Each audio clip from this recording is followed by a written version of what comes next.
뭐 지금 뭐 시장 점유율로 보면 네. 사실 격차가 어느 정도 있는 건 사실입니다. 네. 그런데 뭐 현대차가 굉장히 작년부터 그 기술력을 인정을 상당히 해외 시장에서도 잘 받고 있죠. 그래서 네. 뭐 유럽이라든가 미국에서 주요 자동차 잡지사에서도 이제 뭐 카 오브 더 이어로 선정되기도 하고 실제로 지금 뭐 판매량이 잘 늘어나고 있죠. 그리고 올 상반기에도 대략 미국 시장에서 현대기아차가 거의 9% 정도를 넘어섰는데 네. 하반기 정도 되면 10%를 넘어설 걸로 보이거든요. 그래서 아직 뭐 갭은 있지만 상당히 잘 따라가고 있다. 뭐 이렇게 평가 정도 할 수 있을 것 같습니다. 테슬라 생산량이 이제 뭐 올해 들어서는 조금 아직 집계가 올해가 반 지나갔으니까 2021년 기준으로 보면 93만 대, 현대 전기차가 34만 대. 네. 아직은 조금 차이가 많이 나는 것 같네요. 네, 그렇죠. 뭐 어떻게 보면 전기차 생산하는 기업 입장에서는 현대차가 역사는 더 오래됐지만 네. 전기차 부문에서는 이제 테슬라에 네. 비해서 후발주자로 볼 수 있기 때문에 뭐 아직까지는 격차가 있지만 뭐 점차 이제 더 늘어나가지 않을까 싶습니다. 이제 혹자들은 물론 이제 주변에 이제 테슬라 투자하는 분들이 많으니까 이건 아예 뭐 동등하게 그 대수가 따라온다고 해서 비교할 수 있는 것이 아니다. 테슬라의 강점이 워낙 그 많기 때문에 네.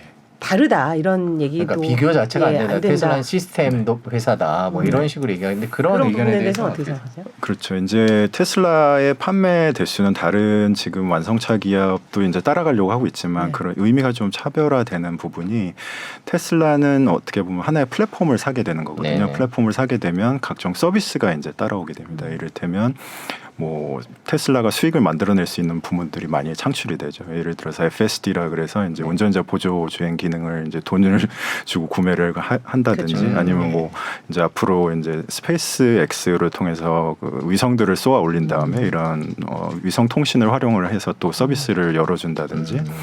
뭐 심지어는 굉장히 좋은 게임 엔진을 차에 탑재하고 있죠. 그래서 인포테인먼트에서 또 수익을 창출한다든지 하나의 플랫폼을 공급을 하는 것이기 때문에 지금 이제 다른 물론 완성차 업체들도 그런 서비스들을 따라가려고 하고 있지만 지금 입장에서는 차 한 대를 팔 때 다른 수익원들이 굉장히 많이 부가적으로 창출되는 것이 테슬라의 플랫폼이다 이렇게 보면 사실 어떤 수익력 면에서 굉장히 격차가 있는 거는 사실이죠. 네. 그럼에도 불구하고 지금 카 오브 더 이어 말씀하셨는데 현대차가 이렇게 뭐 인정을 받는다는 거는 그래도 뭐 고무적인 일이니까요. 어떤 부분이 뭐 다른 지금 뭐 폭스바겐이나 다른 차들 다른 완성차 업체들도 다 뛰어들고 있는데 현대차가 좀 눈에 띄는 걸까요? 가장 먼저 개인적으로 좀 현대차 좋은 평가를 받았다고 보이는 거는 기존의 내연기관차하고 외관이 굉장히 다릅니다. 그래서 딱 보시면 아이오닉 5라는 차를 봤을 때 아 이거는 정말 기존의 그 내연기관차하고는 다른 차구나라는 각인이 굉장히 강인하게 됐다고 보이고요. 물론 다른 요소들도 많이 있겠지만 그것이 첫 번째 포인트였다고 보이고요. 실제로 이제 기술력 격차도 뭐 이제 전비라 그래서 뭐 충전한 그 전기의 용량 대비 얼마나 멀리 가는지 그리고 또 그 사실 뭐 요즘은 이제 V2L이라 그래서 차에 차박을 갔을 때 네. 전기를 꼽아서 사용하지 않습니까? 네. 이런 것들을 사실 굉장히 상품성을 현대차가 거의 최초로 어필을 많이 한 것 같습니다. 그래서 그런 장점이라든지 그다음에 뭐 고압 충전 이제 800볼트의 이제 굉장히 고속 충전을 할 수 있는 그런 인프라들을 특히 국내 같은 경우는 깔아놓고 EPC라 그래서 깔아놓고 편의성을 좀 강조한다든지 이런 것들이 시장에서 주효했다고 보이고 그런 면에서 굉장히 잘 헤쳐나가고 있다. 나머지 다른 회사들은 어떻게 보세요? 폭스바겐이나 제너럴 모터스. GM의 메리바라 같은 경우에는 뭐 기존에 이제 내연기관 말하자면 좌초자산이라고 하죠. 이제 네. 전기차 시대 들어서면 어떻게 보면은 자산으로서 가치가 떨어지는 이런 좌초자산들을 빠르게 정리해서 지금 네. 전기차 자율주행 부문에 엄청나게 투자를 하고 있거든요. 그렇기 때문에 현대차 입장에서 굉장히 큰 경쟁자라고 볼 수밖에 없고 지금 뭐 이제 그 굉장히 큰 트럭이죠. 최근에 이제 험머라는 네, 험머 네, EV라는 트럭을 내놨는데 그 성능을 보시면 정말 어마어마하거든요. 그래서 기존의 내연기관차보다도 훨씬 더 상품성이 뛰어난 이런 모습들을 보여주고 있기 때문에 현대차로서도 당연히 이제 경각심을 가질 수밖에 없는 경쟁자다. 험머 트럭은 수소 트럭이 아니라 전기 트럭인가요? 네, 전기 트럭입니다. 사실 그러니까 이건 저도 제가 잘 몰라서 여쭤보고 싶은데 이게 트럭은 아무래도 이제 굉장히 많은 동력이 필요하기 때문에 수소가 훨씬 그 유리하다. 그래서 이제 현대차도 수소 트럭을 만들고 있는 건데 네, 맞습니다. 어떻게 전기로 그런 기술력을 달성한 비결은 굉장히 인정할 만한 건가요? 맞습니다. 네. 그 전까지는 사실 이런 트럭 사이즈의 차들은 배터리 전기차로 하기 어려울 거다 네. 이런 좀 선입견이 있었거든요. 네. 근데 최근에 배터리 기술들이 굉장히 발달하면서 이제 뭐 허머 EV 같은 경우에도 다른 차종들하고 다르게 이제 배터리 팩이라 그래서 바닥면에다가 배터리를 이렇게 깔아놓는데 그거를 이제 2개 층으로 쌓아 올리는 거죠. 그래서 사실상 기존의 차량 대비 거의 2배 가까운 배터리 용량을 싣게 되면서 뭐 주행 거리라든가 출력을 굉장히 잘 확보하고 있는 이런 전략들을 취하고 있죠. 그래서 네, 뭐 트럭에서도 전기차가 가능성이 있다 이렇게 보여주고 아까 있습니다. 전비라는 말씀하셨잖아요. 예. 지금 이게 공식적으로 오피셜리 전비가 가장 좋은 차 뭐 이렇게 나뉘나요? 예를 들면 테슬라 예, 그렇죠. 어떤가요 뭐, 지금? 제가 정확히 기억을 못하는 테슬라 모델 3 아마 스탠다드형이 가장 좋았던 걸로 기억을 하고요. 현대차가 최근에 아마 그 기록을 넘어서려고 하는 걸로 알고 있거든요. 그래서 뭐 보통 이제 배터리 저장 용량을 킬로와트시로 표현을 하는데 이제 1킬로와트시 보통 이제 뭐 테슬라 같은 경우 75킬로와트시의 배터리 팩을 싣고 있습니다. 그러면은 1kW 시당 보통 5km에서 6km 정도를 가거든요. 그래서 그런 전비 경쟁을 하고 있는 거죠. 그래서 뭐 좋은 성능의 차들은 뭐 6에서 7km까지 가기도 하고 뭐 요즘 평균 한 5km 정도. 예, 같은 전기로 얼마나 가느냐. 그렇죠. 예, 그러니까 우리가 가솔린 차 타는 연비. 연비 같은 네. 1리터로 얼마나 가느냐 이제 맞습니다. 그 차이인 건데 네. 이제 그런 면에서 테슬라가 최고이고 현대차 경쟁을 하고 있다 이렇게 네, 결론을 내릴 수 있을 것 같아요. 폭스바겐이 초기에 이제 그 MEB라는 전기차 전용 플랫폼 위에다가 뭐 ID3라는 이제 해치백 자동차하고 그다음에 이제 최근에는 ID4 해서 SUV 자동차까지 내놔서 굉장히 상품성 있는 차들을 내놨는데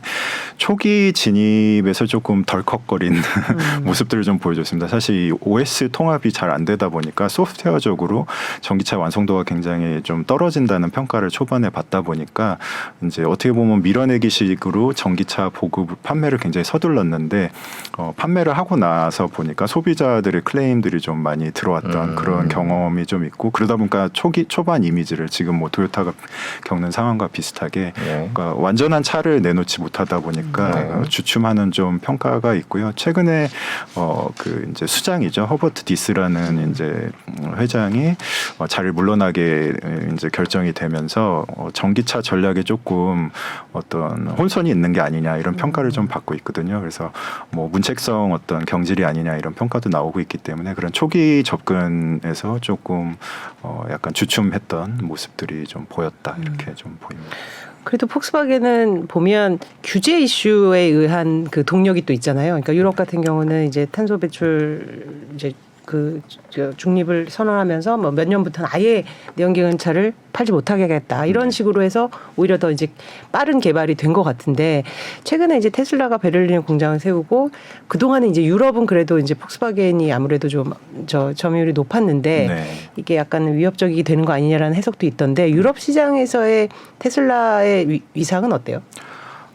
말씀하셨듯이 사실 그 유럽 시장에는 굉장히 경쟁력 있는 그 완성차 브랜드들이 많지 않습니까? 많죠. 특히나 폭스바겐에 대한 그 유럽 시장에서의 충성도는 굉장히 높습니다. 그렇기 때문에 사실 폭스바겐에서 전기차를 내놨다고 하면 그 일반적인 유럽인들이라면 뭐 테슬라보다 앞서서 선택할 가능성이 상당히 있거든요. 그렇기 때문에 뭐 유럽 시장 안에서는 유럽의 브랜드가 상당히 강한 지금 경쟁력을 갖추고 있다 이렇게 볼 수는 있는데 어떻게 보면 테슬라가 후발주자로 유럽 시장 안에선 들어와서 굉장히 시장 점유율을 빠르게 늘리고 있기 때문에 좀 뭐 폭스바겐도 상당히 경계할 수밖에 없는 입장이라고 봅니다. 네. 뭐 어떻게 보십니까 중국 전기 자동차 수준을?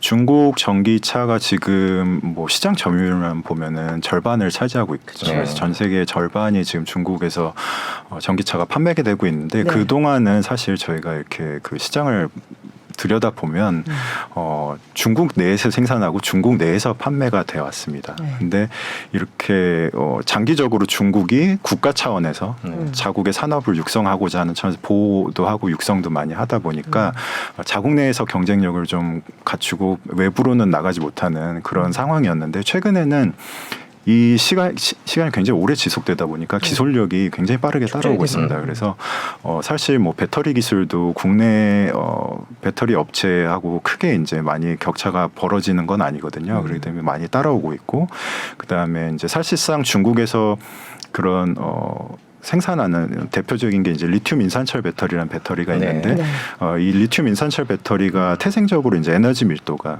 이제 뭐 이론적 한계로도 저희 국내 3사가 생산하고 있는 3원계 배터리에 비해서 밀도가 굉장히 떨어집니다. 그런데 이런 거를 극복하기 위해서 굉장히 다른 이제 우회적인 기술들이 많이 고안해냈는데 이제 뭐 셀 투 팩이라는 기술, 그래서 뭐 그 배터리 셀을 바로 팩에다 담는, 이제 보통 셀 모듈에 담아서 팩에다 담는 이런 복잡한 과정. 그래서 패키징이 이제 포장, 말하자면 포장재가 굉장히 많이 들어가거든요.